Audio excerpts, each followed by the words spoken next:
Assalamu alaikum wa rahmatullahi wa barakatuh. Dear children, I hope you are well by the grace of Almighty Allah. Welcome back to you with a new lesson on how to form standard large sentence using structure.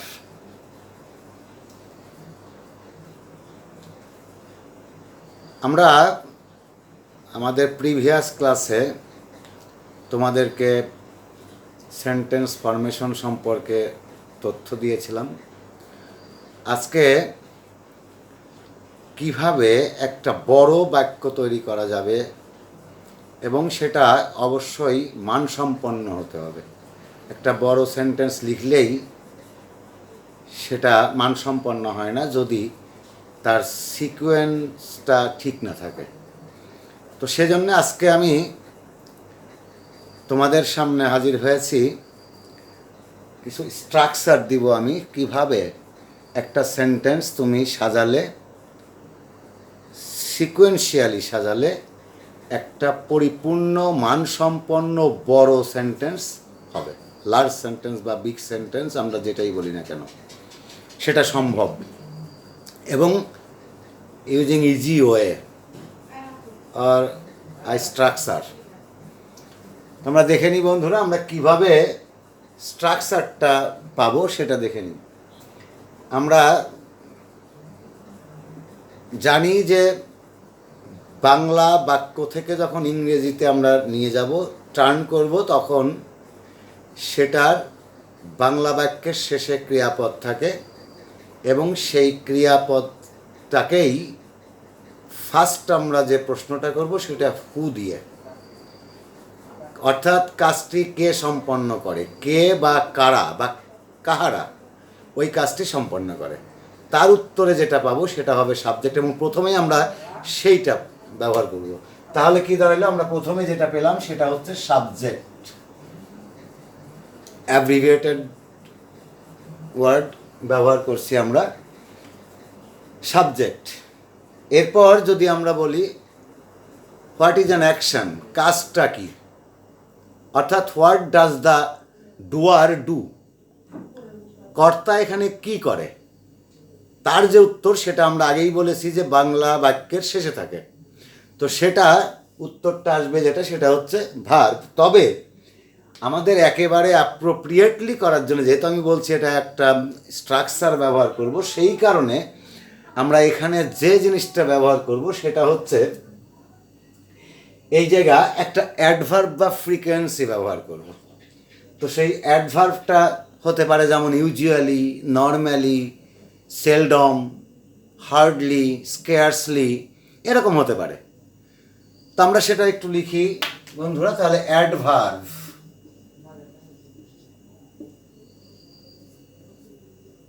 এই অ্যাডভার্বটা আমরা এখানে ব্যবহার করব। এরপরে যে ওয়ার্ডটা বসবে সেই ওয়ার্ডটার নাম হবে অ্যাকশন, যেটা আমি ইতিপূর্বেই বলছি।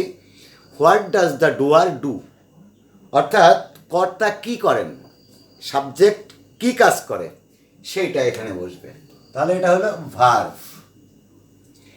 আমরা এরপরে যেটা ব্যবহার করি তোমরা জানো বন্ধুরা, যে ভার্বের পরেই সাধারণ অর্থে ব্যবহৃত হয় অবজেক্ট। তো অবজেক্ট আমরা প্রিভিয়াস ক্লাসে, আমার প্রিভিয়াস লেসন যেটা ছিল সেখানে তোমরা দেখে নেবে। অবজেক্ট দুই ধরনের, একটা হচ্ছে ডাইরেক্ট অবজেক্ট, একটা হচ্ছে ইনডাইরেক্ট অবজেক্ট। তবে মনে রাখবে ইনডাইরেক্ট অবজেক্ট অলওয়েজ আগে বসে যদি দুইটাই থাকে, আর ডাইরেক্ট অবজেক্টটা পরে বসে। তাহলে আমরা এখানে লিখি ইনডাইরেক্ট অবজেক্ট, এরপরেই আসবে ডাইরেক্ট অবজেক্ট। তার মানে আমরা এই দুইটা মিলিয়ে একসাথে আমরা অবজেক্ট বলতে পারছি। তাহলে অবজেক্টের পরে আমরা যে জিনিসটা ব্যবহার করব সেটা হচ্ছে যে এই ডুয়ার বা সাবজেক্টের একটা গতি থাকবে, সে কোন দিকে যাবে বা কোথা থেকে আসবে। যদি এরকম কোনো উল্লেখ থাকে বাক্যে বা সেন্টেন্সে, if there is a direction from where or to where, কোথা থেকে কোথায় গেল, ফ্রম হোয়ার টু হোয়ার, অর্থাৎ যেখান থেকে যাবে, আমি যেটা মূলত বোঝাতে চেয়েছি starting point and ending point, এই দুইটা জায়গা এখানে থাকবে, সেইটার নাম হয়ে যাবে, আমরা এখানে যেটা করব সেটা হচ্ছে D1 প্লাস D2, অর্থাৎ আমরা এইটাকে একবারে বলছি ডি, ডিতে যেটা বোঝানো হচ্ছে ডিরেকশন।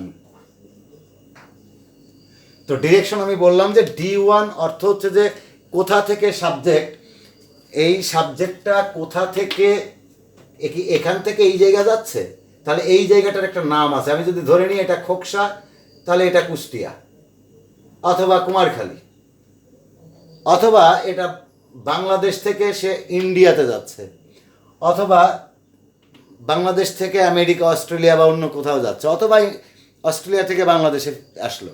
তাহলে এই যে তার ডিরেকশন বা গতি থাকে, সেইটাকে আমরা বলছি ডিরেকশন, অর্থাৎ D1 D2। এরপরে আমরা যেটা ব্যবহার করব সেটা হচ্ছে ম্যানার। এখন ম্যানার আবার আমি দুইভাবে তোমাদের সামনে উপস্থাপন করেছি, একটা হচ্ছে এম এ ম্যানার M1, আর একটা হচ্ছে M2। তাহলে M1 এবং M2কে আমি একসাথে ম্যানার ব্যবহার করছি, ম্যানার এম, সংক্ষেপে আমি বলি এম। তাহলে ম্যানারটা, ম্যানার 1 এবং ম্যানার 2 কি? ম্যানার 1 হচ্ছে সে কিভাবে যে কাজটা সম্পন্ন করেছে, সেই কাজটা কিভাবে করেছে অথবা কেমন করে করেছে, ওই কাজটা কিভাবে বা কেমনভাবে, কেমন করে ওই কাজটা সম্পন্ন হয়েছে, how the work has been completed. এই প্রশ্নের যে উত্তরটা আমরা পাবো, অর ফিনিশড, যদি তোমাকে বলা হয় যে how did you do the work, তো কিভাবে তুমি করলে, সেটা এখানে ইন্টেলিজেন্টলি তুমি করতে পারো, বুদ্ধিমত্তার সাথে, take any help of others হতে পারে, এরকম। তাহলে আমরা সেই জায়গায় বলছি ম্যানার। এটাকে আমরা যেটা বলছি M1টা হচ্ছে কিভাবে বা কেমন করে, আর M2টা হচ্ছে কার সাথে, এটাও ম্যানার, তবে এটা কার সাথে এই কাজটা করলে। তো আমরা সেটা এখানে দেখালাম ম্যানার। বন্ধুরা, আমরা এর পরে যে স্ট্রাকচারের ওয়ার্ডটা ব্যবহার করব সেটা হচ্ছে প্লেস। আমরা সবাই জানি প্লেস মানে হচ্ছে জায়গা বা স্থান, কোথায়, ওই কাজটা কোথায় হয়েছে। এরপর যেটা আমরা ব্যবহার করব সেটা হচ্ছে টাইম। টাইম আমরা বুঝতেই পারছি যে হোয়েন কাজটা সম্পন্ন হয়েছে, হোয়েন, এটা হচ্ছে হোয়ার, এটা হোয়েন, আর এটা বলছি যে হাউ, ম্যানার, আর এটা হচ্ছে ফ্রম হোয়ার টু হোয়ার, অথবা from one place to another, এক জায়গা থেকে আর এক জায়গা যাওয়া। আর অবজেক্ট তো আমরা আগেই বলেছি। টাইম অর্থাৎ আমরা এটাকে বলছি হোয়ার, এটাকে বলছি হোয়েন, এই ম্যানারটাকে আমরা বলছি হাউ, এবং সর্বশেষ যেটা আমরা বলছি, এটা একটা রিজন থাকবে, কারণ থাকবে, যে তুমি যে এই কাজটা সম্পন্ন করলে, হোয়াই, কেন। তার মানে আমরা এটাকে বলছি রিজন। রিজন অর্থাৎ এটা হবে হোয়াই প্রশ্নের উত্তর। If you ask the subject with why, and the obtained answer will be the reason. অর্থাৎ তুমি লেখাপড়া করো, কেন করো?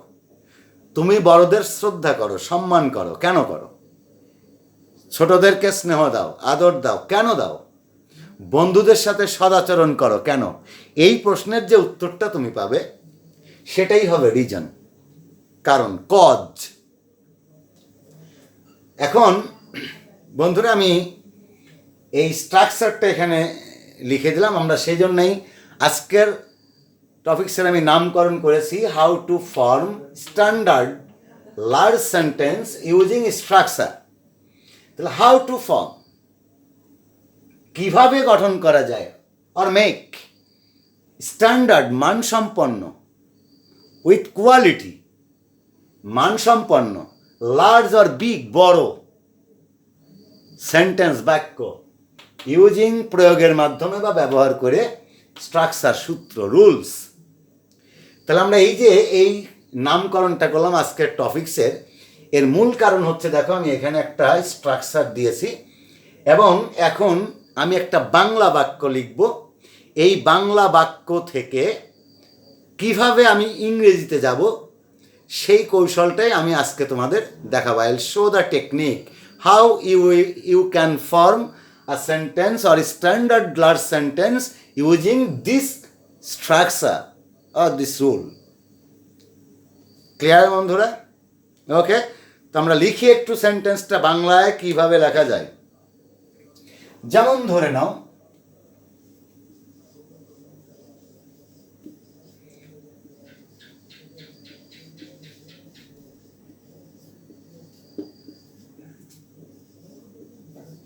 তোমাকে বইটি দেওয়ার জন্য, কি হলো?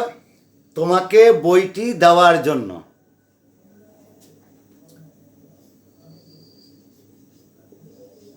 শোভা তার ভাইয়ের সাথে, এখন ভাইয়ের সাথে সে কি করলো? বাসে চড়ে বা বাসে করে, বাসে চড়ে বা বাসে করে সে তোমাকে বইটা দেওয়ার জন্যে শোভা তার ভাইয়ের সাথে বাসে করে কি করলো? সকাল 9টায়, সময়টা আমরা পেয়ে গেছি এখানে। কি হলো সকাল 9টায়? কুষ্টিয়া থেকে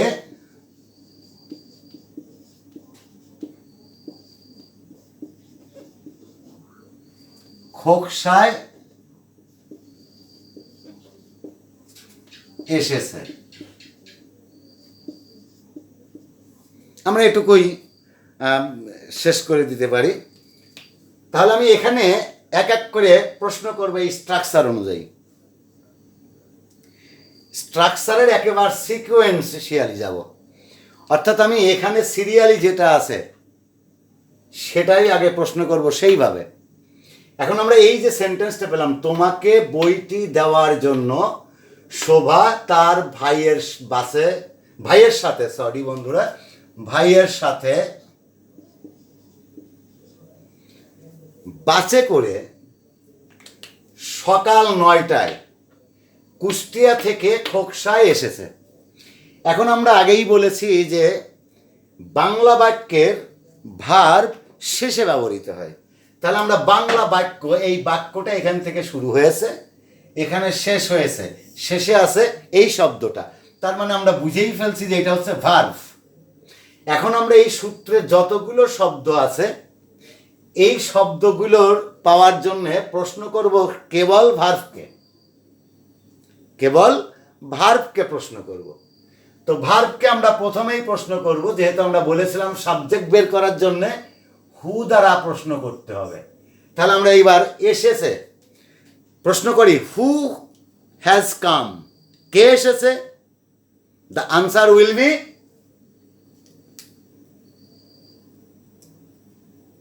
শোভা। কে এসেছে? শোভা এসেছে।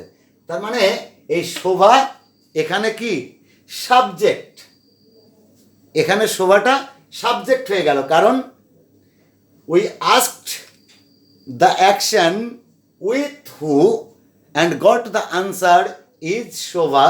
So in this sentence Shobha is subject and it will be used at the very beginning of the sentence. Clear বন্ধুরা? তো আমরা দেখে নিই এবার এর ইংরেজিটা আমরা এখানে বসিয়ে দিই।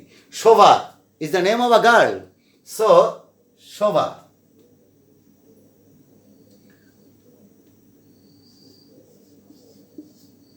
শোভা এবারে আমরা নেক্সট যে স্ট্রাকচারে ব্যবহার করেছিলাম অ্যাডভার্ব। এখানে অ্যাডভার্ব ফ্রিকোয়েন্সি, অর্থাৎ এই শোভার যে কাজটা, এই কাজটা সম্পন্ন হয়েছে সেটা কিভাবে, হার্ডলি, কদাচিৎ হয়, স্বভাবতই কি এটা হয়ে থাকে, ইউজুয়ালি কখনো কখনো হয়, এরকম কোনো প্রশ্নের উত্তর এখানে নেই। In this sentence there is no answer of where, how, এই অ্যাডভার্বের। সুতরাং এটা আমাদের এখানে প্রয়োজন নেই। যদি না থাকে তাহলে এর পরের যে অপশনটা রয়েছে সেটা হচ্ছে ভার্ব। তাহলে আমরা এটা এখানে সেন্টেন্সে পেলাম না, ক্রস দিয়ে দিলাম। এবারে we tick the cross mark under adverb. এবারে ভার্ব, আমরা এখানে যখন ভার্বের কথা বলেছিলাম তখন বলেছিলাম ভার্ব ইজ অ্যান অ্যাকশন। আর ভার্ব পেতে হলে আমাদের প্রশ্ন করতে হয় what does the doer do. Doer means subject, subject means in this sentence Shobha. তাহলে Shobha, what does Shobha do, Shobha কি করে, শোভা এসেছে। তাহলে এসেছে, আসার ইংরেজি কাম। এসেছে এটা টেন্সগত দিক থেকে প্রেজেন্ট পারফেক্ট টেন্স, এবং এ কারণে আমাদেরকে ব্যবহার করতে হবে সাবজেক্টের পরে নাম্বার অনুযায়ী হ্যাভ অর হ্যাজ প্লাস ভার্বের পাস্ট পার্টিসিপল ফর্ম। সুতরাং আমরা এখানে দেখে নিই Shobha third person singular, so you have to use has come, come, came, come, Shobha has come. এবারে আমরা ভার্বের উত্তর পেয়ে গিয়েছি। ভার্বের উত্তরের পরে যেটা আছে সেটা হচ্ছে অবজেক্ট। এখানে কিন্তু অবজেক্টটা নেই। তবে আরেকটা কথা আমি বলে নিই বন্ধুরা, আমাকে এই জায়গা, এই বাংলা বাক্য থেকে কোথা থেকে কোন পর্যন্ত একটা জায়গা ব্যবহৃত হবে একটা শব্দ আকারে, সেটা কিন্তু আমাকে আগে ফাইন্ড আউট করে নিতে হবে। সরি টু সে, এটাই আমার আগে বলা দরকার ছিল। তো সেটা আমরা দেখি এখানে, তোমাকে বইটি দেওয়ার জন্য, এটা হবে সিঙ্গেল একটা ওয়ার্ড, এখানে একটা ওয়ার্ড হিসেবে বিবেচিত হবে। We have to consider from তোমাকে টু জন্য as a single word. Shobha is another word. তার ভাইয়ের সাথে, তার ভাইয়ের সাথে, এটা আরেকটা। বাসে করে অর্থাৎ বাস যোগে, এটা আরেকটা। সকাল 9টায়, এটা আরেকটা। এবার কুষ্টিয়া থেকে খোকসায়, এখানে কিন্তু আমি দুইটা করে নিতে পারি। কুষ্টিয়া যেহেতু এটা starting point and ending point, তার ডেস্টিনেশন হচ্ছে খোকসা, সেই কারণে এটা আমরা এটাকে D2 এবং এটাকে D1 ব্যবহার করতে পারি। অর্থাৎ this is D1 and this is D2। তাহলে আমি যদি বাংলা এটা করে নিতাম কি হতো, ওইভাবে যদি আমরা বলি, এটা ভার্ব ছিল কুষ্টিয়া, এটা ছিল D1, খোকসা এটা ছিল D2, সকাল 9টায় এটা ছিল টাইম, যেটা আমরা এখানে পেয়েছি। আর কি, এই যে তোমাকে বইটি দেওয়ার জন্য, এটা ছিল রিজন, কারণ, কেন সে বইটা কিনলো সেটা আমরা এখানে পেয়ে গেলাম। এখানে সাবজেক্ট পেয়েছিলাম, ভার্ব পেয়েছিলাম। এখন ওই যে আমরা বলেছিলাম যে কিসের জন্য সে কিনলো, এটা বা কার সাথে, ম্যানারে যেখানে আমরা বুঝাইছিলাম যে কার সাথে, তাহলে কার সাথে সেটা আমরা দেখি এখানে। কার সাথে, তার ভাইয়ের সাথে। তাহলে তার ভাইয়ের সাথে এটা ছিল ম্যানার, অর্থাৎ M2, এটা ছিল M2, আমরা এখানে পেয়ে গেলাম। এখন আর কি বাদ থাকলো, এই মূলত এটাই আমাদের।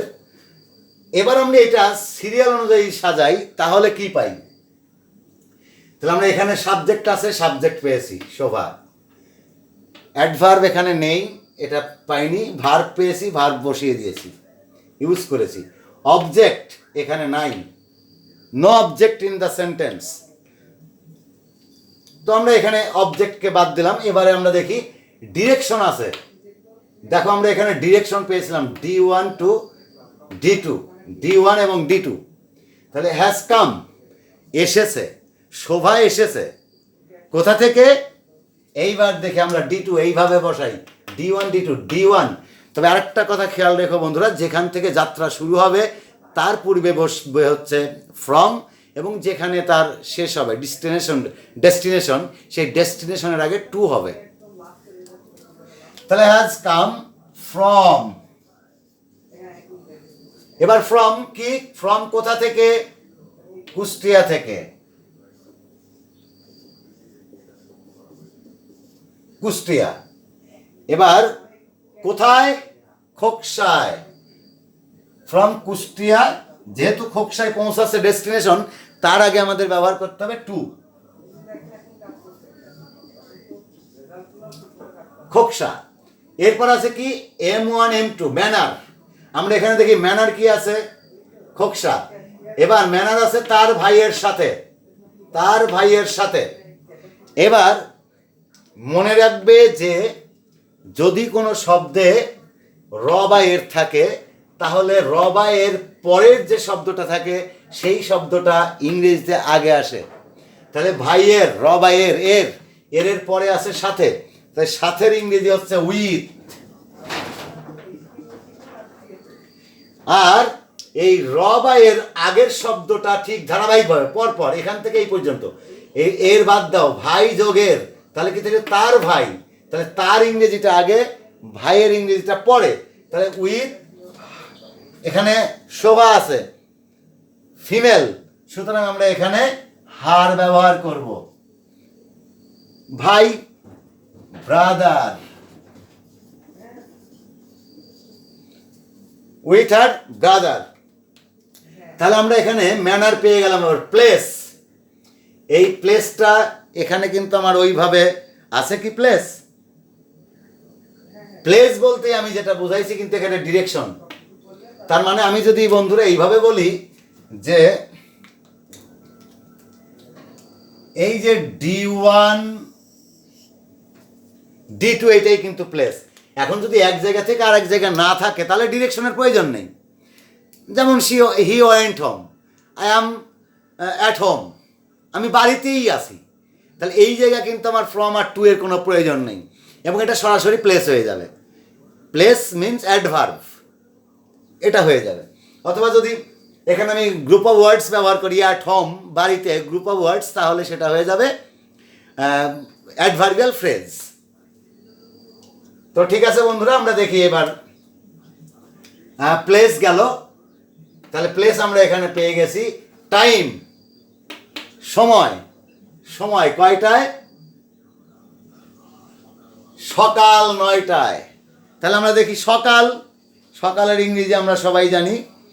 যদি এরকম থাকে AM এবং PM ব্যবহার করি আমরা, সকাল ব্যবহার করি রাত 12টা থেকে 12টার পর থেকে দুপুর 12টা পর্যন্ত, আর দুপুর 12টার পর থেকে রাত 12টা পর্যন্ত PM ব্যবহার করি।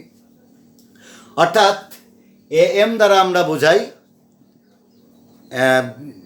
তোমার AM দ্বারা আমরা বোঝাই অ্যান্টি মেরিডিয়ান, আর PM দ্বারা পোস্ট মেরিডিয়ান, অর্থাৎ সকাল এবং বিকেল, এইটাই আমরা বোঝাই সাধারণত। তবে আমি যদি এখানে মনে করি যে এটা ব্যবহার করব না ব্রাদার, কখন? at 9 in the morning, at 9 AM দিলেও হবে। তাহলে আমরা at 9 AM ব্যবহার করি, শর্ট হবে বন্ধুরা। তাহলে at সময়ের আগে at বসে, এবং এটা নির্দিষ্ট সময়, সে কারণে এখানে at ব্যবহার করছি আমরা। at 9 AM। এখানে বন্ধুরা খেয়াল করো, এই AM আমরা বইতেও কিন্তু দেখি কম্পোজের কারণে ওখানে তোমার স্মল লেটার থাকে, ক্যাপিটাল লেটার থাকে না। কিন্তু এটা তোমরা কখনোই স্মল লেটার ব্যবহার করবে না, কারণ এটা হচ্ছে তোমার অ্যাব্রিভিয়েটেড ওয়ার্ড, অর্থাৎ AM অ্যান্টি মেরিডিয়ান, অ্যান্টি এবং মেরিডিয়ান এই দুইটা শব্দের সংক্ষিপ্ত রূপ, সে কারণে আর abbreviated word is used always bold letter, with bold letter, capital লেটারে ব্যবহার করতে হয়, তো আমরা সেটা ব্যবহার করলাম। তো ওকে বন্ধুরা, আমরা দেখি এখানে তাহলে আমরা এটা পেয়ে গেলাম, এটা গেল, এটাও হয়ে গেল, এটা এটা টাইম, অ্যাট লাস্ট যেটা আছে রিজন। তো আমরা এখানে দেখি যে রিজন আছে কিনা, রিজন আছে। সেটা কি, এই যে শোভা কুষ্টিয়া থেকে খোকসাতে তার ভাইয়ের সাথে সকাল 9টায় এসেছে, কেন এসেছে, কারণটা কি? কারণ হচ্ছে তোমাকে বইটি দেওয়ার জন্য। তাহলে আমি আগেই বলেছি যে র বা এর থাকলে তার পরের শব্দটার ইংরেজি আগে বসবে। তাহলে তোমাকে বইটি দেওয়ার জন্য, তোমাকে বইটি দেওয়ার জন্য। তাহলে আমি এইটার র বা এর শব্দ রয়েছে, এই শব্দের পরে আছে জন্য, জন্যর ইংরেজি এখানে টু। তাহলে আমরা এখানে ব্যবহার করি টু। যদি কেউ ফর ব্যবহার করে হবে, বা উইথ আ ভিউ টু ব্যবহার করো তাও হবে। তবে ফর এবং উইথ আ ভিউ টু যদি ব্যবহার করো, সেক্ষেত্রে আমার পরবর্তীতে ভার্বের আইএনজি ফর্ম যুক্ত হবে। তুমি ভার্বের আইএনজি ফর্ম ব্যবহার করতে পারো, তবে এখানে দিতে এটাই খেয়াল করতে হবে, টু ব্যবহার করাই শ্রেয়। তাহলে আমরা এখানে টু কি, তাহলে র বা এর চলে গেল, র বা এর পরে জন্য এটা ব্যবহৃত হলো। এবার র বাদ দেই, র বাদ দিয়ে তাহলে এর আগের শব্দ টু কি, ভার্ব, দেওয়ার, দেওয়ার। তাহলে জন্য কি, দেওয়ার। তাহলে টু গিভ, টু গিভ, দেওয়ার জন্য। এবার এই গিভ ভার্বের অবজেক্ট আমরা খেয়াল করি, এখানে কাম ভার্বের কোনো অবজেক্ট ছিল না, কিন্তু গিভ ভার্বের অবজেক্ট আছে দেওয়ার জন্য। কি, কাকে, দুইটা জিনিস, তোমাকে, বইটি। তাহলে গিভ, আমরা বলেছি যে দুইটি অবজেক্ট থাকলে এই গিভ ভার্বের অবজেক্ট দুইটি, একটা হচ্ছে তোমাকে আর একটা হচ্ছে বইটি। তাহলে এখানে তোমাকে পার্সন, বইটি thing. Person is always indirect object and thing is always direct object. And if there are two objects, direct and indirect, in the sentence or in a sentence, we have to use first the indirect object and then the direct object. So indirect object in this sentence is tomake, that is called you, to give you. কি দেওয়ার জন্য, বইটি, the book.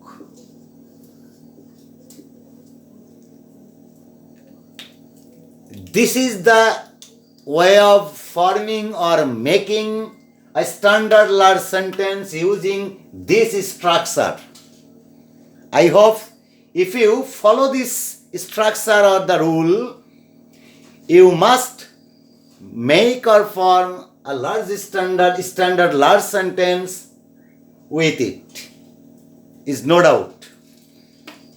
এবারে যদি আমরা এটাকে ব্যবহার করে আরেকটি সেন্টেন্স তোমাদের জন্য দেই, তাহলে আরো স্পষ্ট হয়ে যাবে।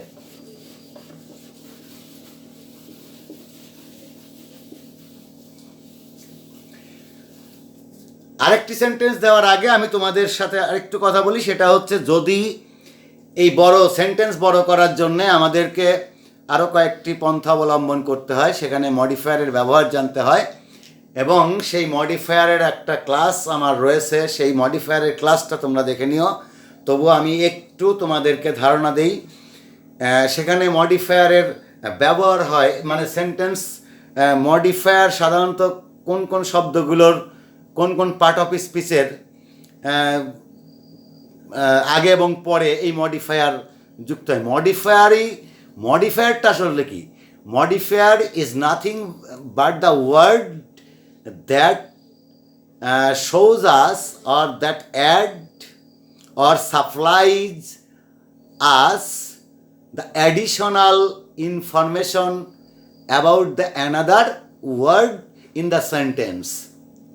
অর্থাৎ ওই সেন্টেন্সে অ্যাবাউট দ্য অ্যানাদার সেন্টেন্স, অর্থাৎ এই সেন্টেন্সে অন্য কোনো শব্দ সম্পর্কে অতিরিক্ত তথ্য প্রদান করাই হচ্ছে মডিফায়ারের কাজ।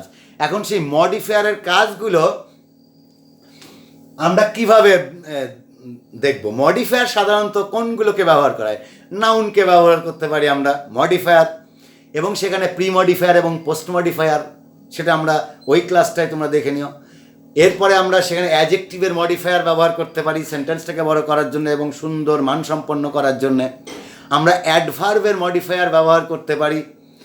এরপর আমরা ভার্বের মডিফায়ার দেখাতে পারি, অর্থাৎ প্রি মডিফায়ার দিয়ে আমরা অ্যাডভার্ব থেকে অ্যাডভার্বিয়ালস করে নিয়ে সেন্টেন্সটাকে বড় করতে পারি। যেমন আমি যদি বলি প্রপারলি না বলে বললাম in a proper way, single word হয়ে গেল 4টা ওয়ার্ড, সেন্টেন্সটা বড় হয়ে গেল, সুন্দর হইল, স্ট্যান্ডার্ড হয়ে গেল, তাই সেন্টেন্সটাও বড় হলো, আবার মানটাও বেড়ে গেল।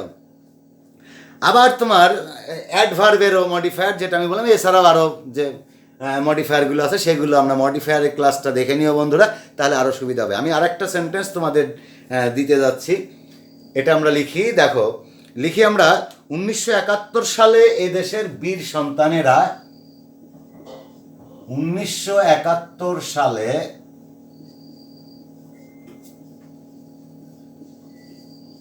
এদেশের বীর সন্তানেরা, তাহলে এদেশের বীর সন্তানেরা কি করেছিল? একটা স্বাধীন ও সার্বভৌম রাষ্ট্র প্রতিষ্ঠা করার জন্য, অর্থাৎ একটা স্বাধীন ও সার্বভৌম সন্তানেরা একটি স্বাধীন ও সার্বভৌম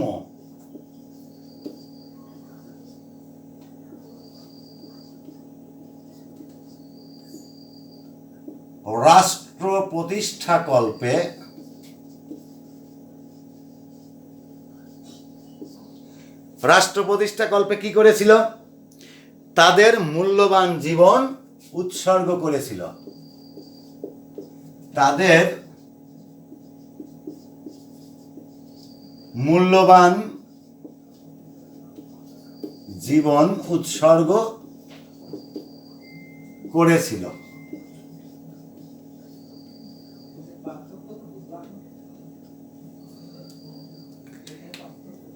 তাহলে আমি এখানে একটা সেন্টেন্সটা একটু বড়, কিন্তু যদি আমি ওই আমার স্ট্রাকচারটা যেটা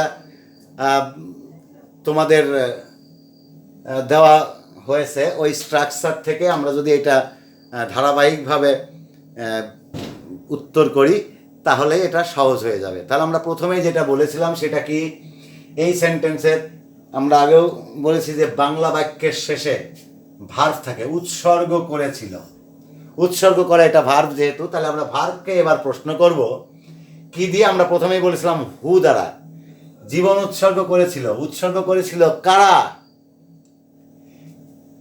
এদেশের বীর সন্তানেরা। এদেশের বীর সন্তানেরা মানে কি? বীর সন্তানেরা মানে সাহসী সন্তানেরা, সাহসী ছেলেমেয়েরা। সেখানে কিন্তু আমি সন্স ব্যবহার করি তাহলে কিন্তু হবে না, কারণ এই দেশ স্বাধীন করার জন্য শুধু পুরুষ বা ছেলেরাই এই কাজটা করেছে তা না, যুদ্ধে ঝাঁপিয়ে পড়েছিল এদেশের অগণিত নারী।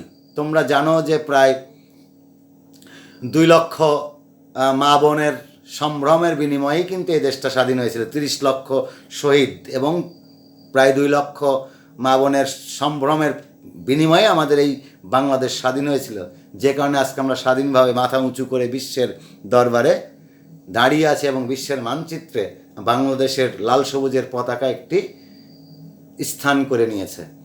এর অবদান শুধুই, এই কন্ট্রিবিউশনটা কাদের? আমাদের ওই হিরোইক সন্স, হিরোইক চিলড্রেন যারা হু sacrificed their valuable lives for the country, for giving us, for offering us a free or an independent country so that we can live in peace and prosperity with a homage. তো এটা আমরা জানি, তো আমরা সেইটাই এখানে তোমাদের একটু জানাই। তাহলে আমরা এর উত্তরটা দেখি। আমি আর দীর্ঘায়িত করবো না, আমাদের সময়ের স্বল্পতা রয়েছে। তাহলে কে, এই কে বা কারা, তাহলে আওয়ার, আমি এখানে আওয়ার ব্যবহার করছি কারণ আমরা এই দেশের নাগরিক এবং আমাদেরই সন্তানেরা, আমাদের ভাইয়েরা বোনেরা এরাই জীবন উৎসর্গ করেছিল। আওয়ার কারা, ব্রেভ। এখানে দেখো কারা করেছিল, এর উত্তর আমরা এই জায়গা পেয়ে যাচ্ছি। এদেশের মানে আমাদের বীর সন্তানেরা, এটা একটা শব্দ। এখানে 71 সালে এইটা একটা শব্দ। একটি স্বাধীন ও সার্বভৌম রাষ্ট্র, এটা একটা শব্দ। প্রতিষ্ঠা কল্পে মানে প্রতিষ্ঠা করার জন্যে তাদের মূল্যবান জীবন, এটা একটা। আর উৎসর্গ করেছিল এই কয়টা। তাহলে আমরা দেখে নিই। ব্রেভ কি, ব্রেভ কি, সাহসী কে, চিলড্রেন।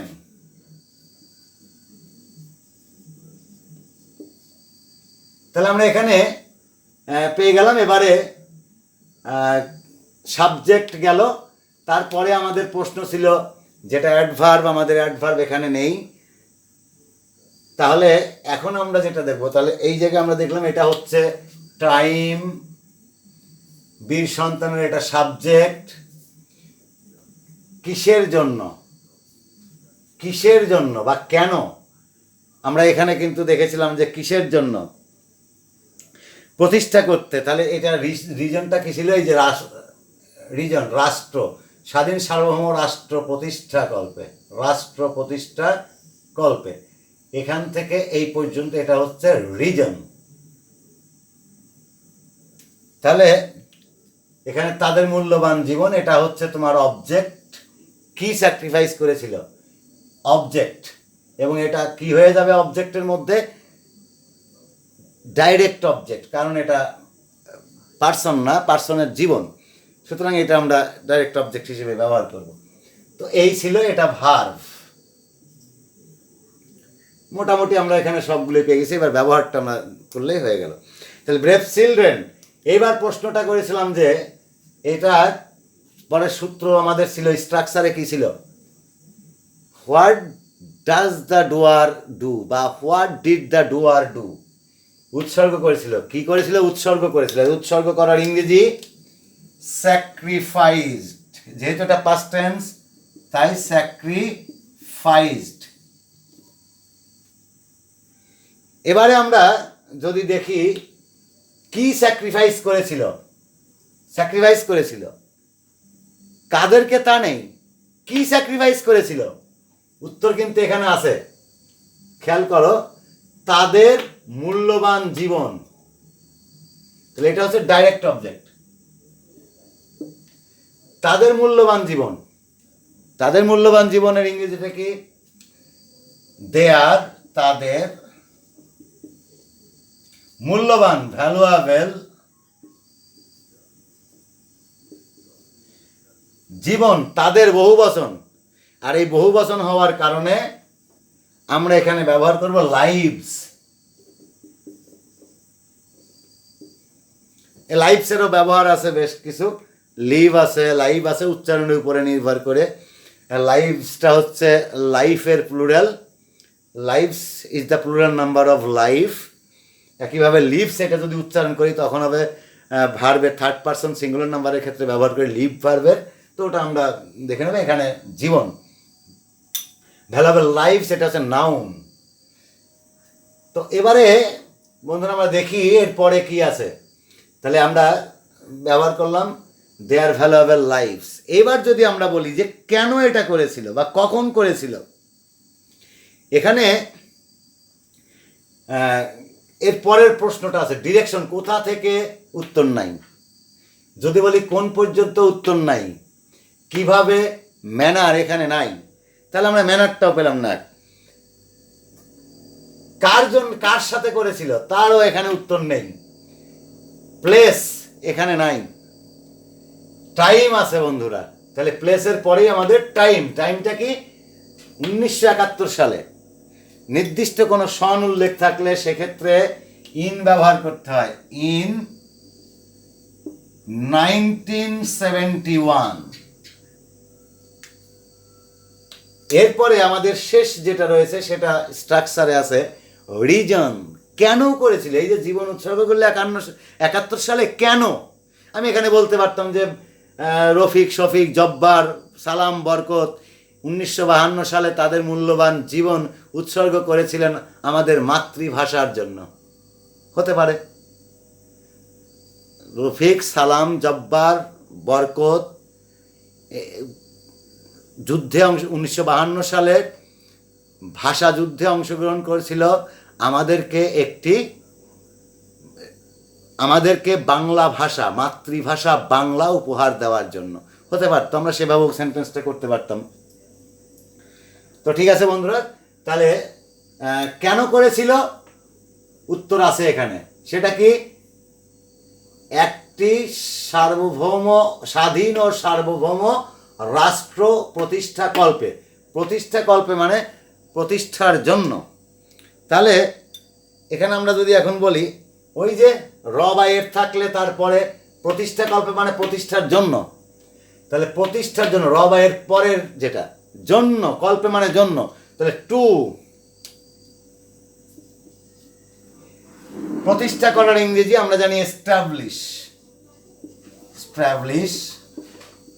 যেহেতু এখানে ইনফিনিটিভ, এটা টু এর পরে ভার্বের 1 নম্বর ফর্ম বসে, সেজন্য আমরা ভার্বের 1 নম্বর ফর্ম, বেস ফর্মটা এখানে ব্যবহার করেছি, এস্টাবলিশ। টু এস্টাবলিশ, কি এস্টাবলিশ করার জন্য? স্বাধীন ও সার্বভৌম। মনে রেখো, যদি একাধিক সমজাতীয় থাকে তাহলে পরের শব্দটা আগে চলে আসে। তাহলে পরের শব্দটা কি? সার্বভৌম, সভারিং। তাহলে কি বললাম? সভারিং। সেই সভারিংটা আমরা এখানে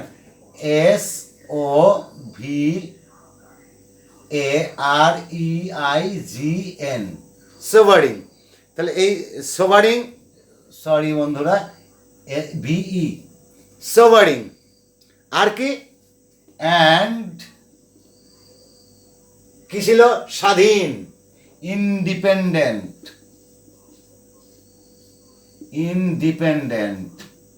ইন্ডিপেন্ডেন্ট কি?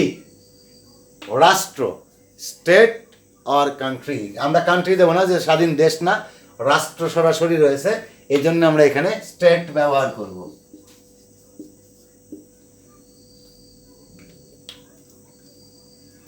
এই হচ্ছে মূলত আমাদের ইংরেজি। এখন একেবারে সহজ একটা সেন্টেন্স দিয়ে আমি তোমার এই সূত্র দিয়ে যদি দেখাই তাহলে কি হতে পারে?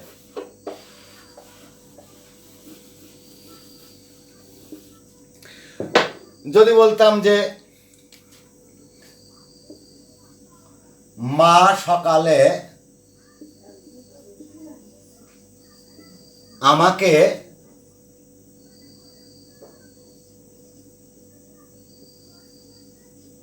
$10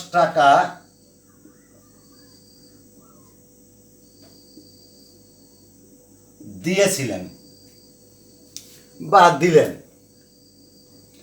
দিয়েছিলেন দিয়ে আমি এখানে, তাহলে আমি এখানে যদি এখন বলি দেওয়ার ইংরেজি, এখানে ভার্ব শেষে থাকে, তাহলে দেওয়াটা আছে এখানে ভার্ব। এখানে মা একটা শব্দ, সকালে একটা শব্দ, আমাকে একটা শব্দ, $10। তাহলে এখানে 5টা শব্দ রয়েছে। এই 5টা শব্দ কিন্তু আমাদের সূত্রের 5টা বের করে না। এখানে এই 5টা শব্দই কিন্তু সূত্রে নাই, সূত্রে আরও অনেক উপাদান রয়েছে, এলিমেন্ট রয়েছে। তো আমরা এই 5টা, যেখানে যেটা পাবো সিরিয়ালি সেইটা বসাবো, যেটা পাবো না সেটা বসাবো না। যেমন আমি এখানে দিয়েছিলাম কি? দিয়েছিলেন, দেওয়ার ইংরেজি, তাহলে এটা ভার্ব পেলাম। প্রথমে আমরা বলি এই ভার্বকে প্রশ্ন করি হু দিয়ে, কে, সাবজেক্ট পেলাম। তারপরে যদি বলি এই সকালে বলতে টাইম, হোয়েন, তাহলে টি পেলাম।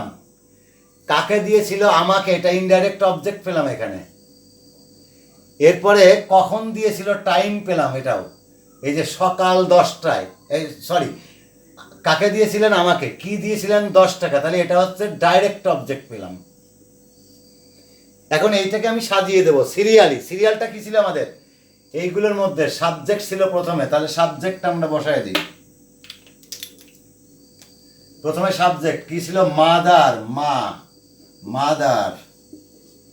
এরপরে অ্যাডভার্ব নেই, ভার্ব আছে, তাহলে এটা verb, gave.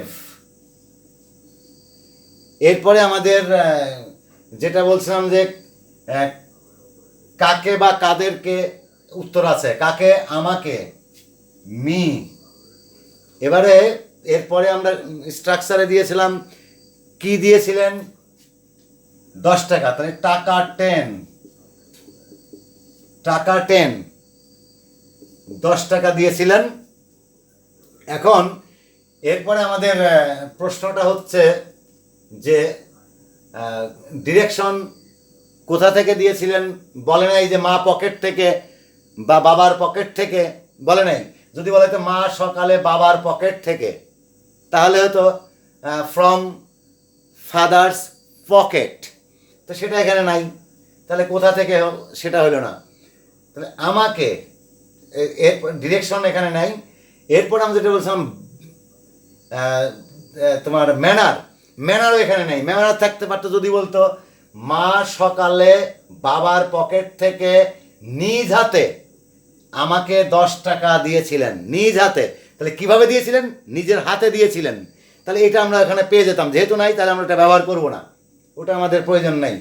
It needs no telling that the words which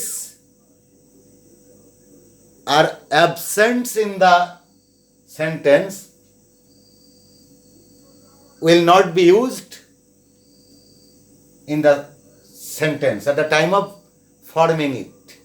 এটা গঠন করার সময় কিন্তু আমার ওই শব্দগুলোর প্রয়োজন নেই, if there is no in Bangla sentence. তাহলে আমরা এটাও পেলাম যে ম্যানারও নাই। এবার প্লেস, কোথায়? বাড়িতে যদি থাকতো তাহলে বলতাম অ্যাট হোম, তাও নেই। এরপরে টাইম, টাইমটা আছে কখন? সকালে, in the morning, in the morning.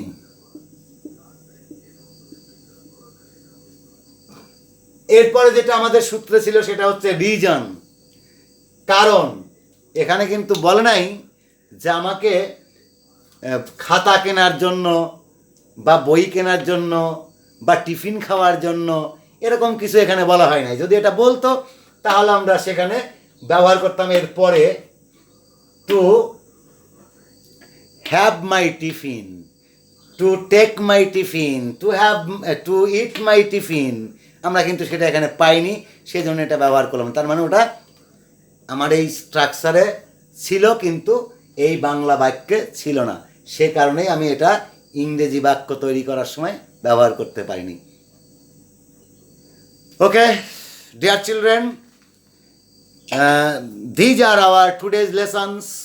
I hope it will be helpful to you if you follow my class.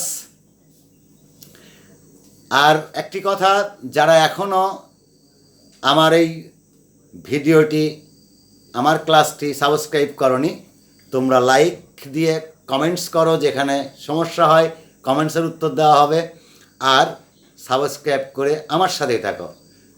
তো বন্ধুরা, আবার দেখা হবে পরবর্তী ক্লাসে। টিল দেন, আল্লাহ হাফেজ।